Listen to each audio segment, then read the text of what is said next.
Few venture into such waters, but for those that do, there can be great rewards. After months feeding and growing out at sea, these gobies are ready to breed, and the safest place to lay their eggs is somewhere that ocean predators can't reach. The top of this waterfall. Surely an impossible journey for a fish. But over the coming days, the gobies transform themselves. They change colour.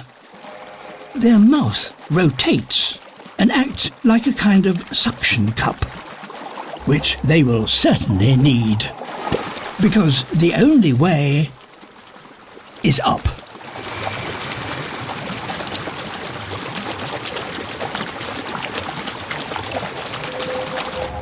It is 30 meters to the top.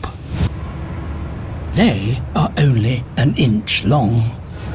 This is the equivalent of a human being scaling a waterfall over a mile high. Millions attempt the climb, but less than 1% will make it. This goby has been climbing for days.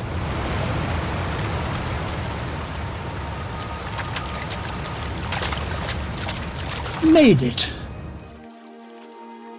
Those that reach the top can now prepare to breed, and when the time comes, their young will be washed back out to sea.